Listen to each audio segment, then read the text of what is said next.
Lourdes, hello? Hello po. Ang tamlay mo naman, masakit ka ba? Kinakabahan ako. Sa lagay niya, kinakabahan ka. Parang ang landi mo nga. Hindi, kinakabahan ako, promise. First time ko to, Papa Jack. Ako din, first time ko din sa'yo. Pag first time talaga nakaka-nervous. Ako din nung first time ko nanginginig ako. Ganon? Nanginginig ka ba? Medyo. Wait mo na, pag first time talaga manginginig ka. Pero pag gabi-gabi mong ginawa, sanay ka na. Bueno, kaya yun. Tawag. Oo nga. Ano iniisip mo? Araw-araw naman ako, tumatawag ako sa'yo lagi, wala naman. Ganon. Di ka nakaka-contact? Hindi po, matagal. Matagal. Baka ikaw yung iniiwasan ko dito. Hindi kaya. Lourdes, ano ginagawa sa buhay? Wala, po ngayon. Wala po muna akong work ngayon. So, choice mo yan, maging tambay. Hindi naman. Kakatapos lang. Ano ba dating trabaho ni Lourdes? Private company. RN ka na ba? Hindi pa po. So, kailan mo balak mag-take ng exam? Kasi dapat magte-take ako ngayon this coming December. Ngayong December. Nagka-problema. Hindi ka nakapag-review? Hindi. Wala pang review Mahal din, ano?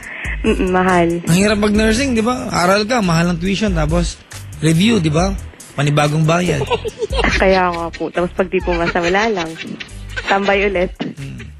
Ganda nga, di ba? Pag nag-aaral ka, nakalagay sa Facebook mo, occupation, student.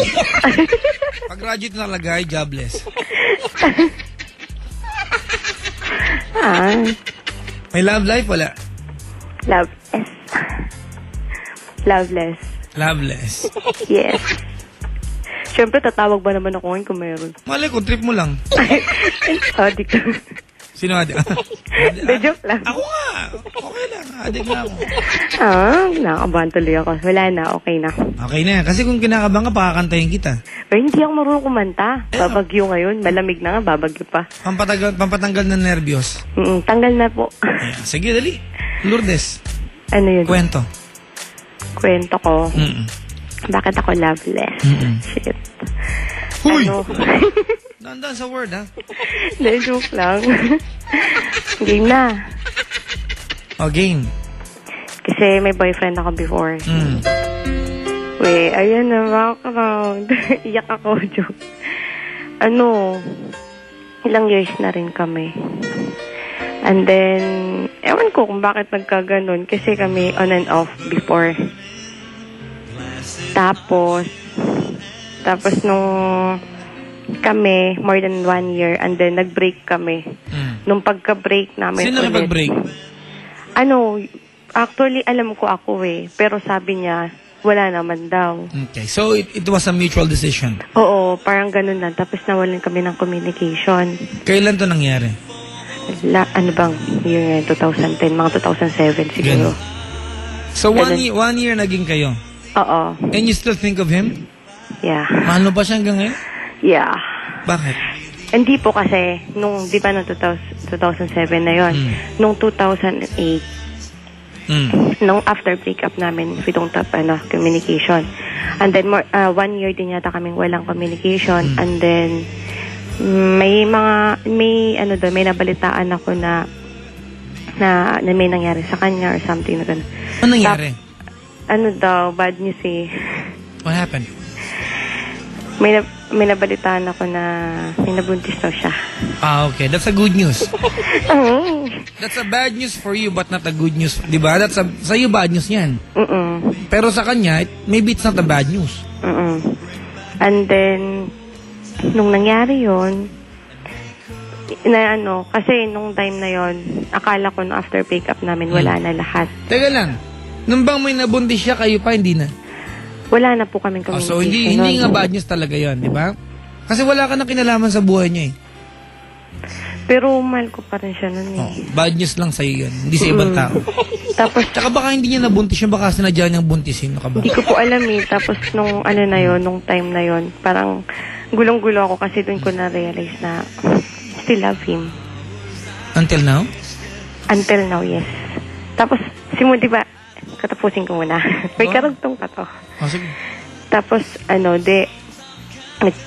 gumawa ako ng way. Kumbaga, talagang pinilit ako ng mga pinsan ko na natawagan siya or alamin ko about sa kanya. Wala nga po akong contact sa kanya. Tinulungan ako ng pinsan ko magkaroon ng contact sa kanya.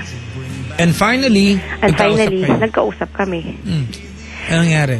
And then, nung nagkausap kaming dalawa, parang yung ko lang naman nun, tanungin siya. Pero wala, hindi ko po natanong kasi kinabahan ako nung time na yun. Ano napag-usapan nyo? Wala lang. Yung parang, normal lang. How did you talk? Over phone or over... Phone lang. Phone? Phone lang po. How long? Gano'ng katagal laging usapan? It took 20 minutes. 20 minutes. Ano mga tinanong mo sa kanya? Wala po, yung mga nangyari lang sa amin before, kung kamusta na single pa rin, ganon. Single pa rin siya by that time? Sabi niya before, kasi ang niya parang nagjo-joke lang siya.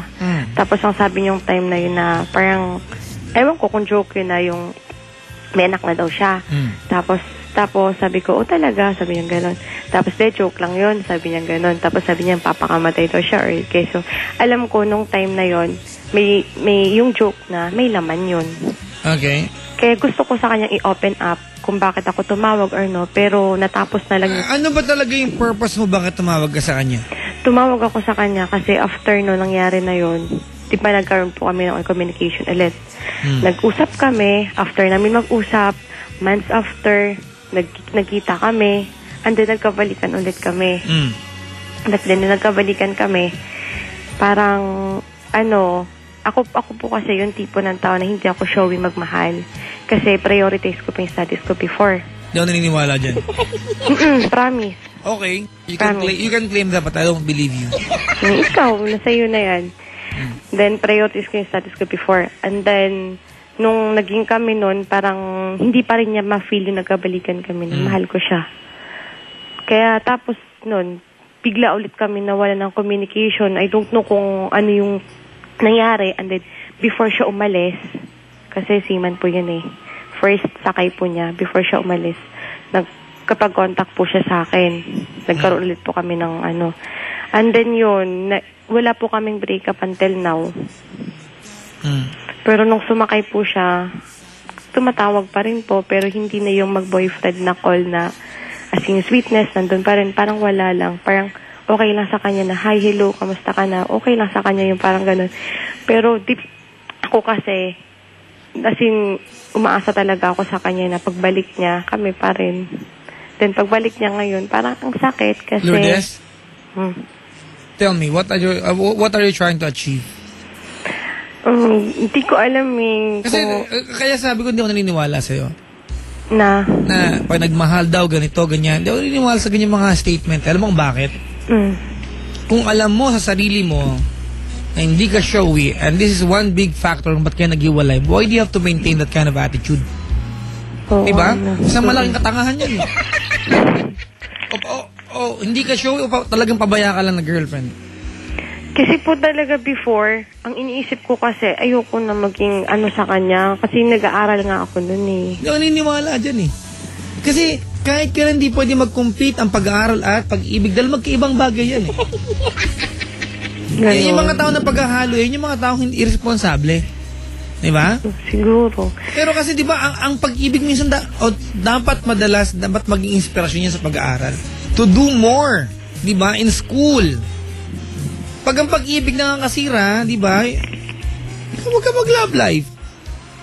Pero para sabihin mo na mas, diba bakit? Hindi ba titibok ang puso na nag-aaral ka? Titibok naman. That's what you're trying to tell me. Mga kaibigan, hindi ko po kayo kinukumbinsin na mag-love life habang nag-aaral. Diba? Kasi kung gusto mong mag-aaral ka lang, diba, huwag ka mag-love life para wala kang ibang taong kinukompromiso. Kung alam mo sa sarili mo na hindi mo kang isabay ang love life sa pag-aaral, huwag ka mag-love life.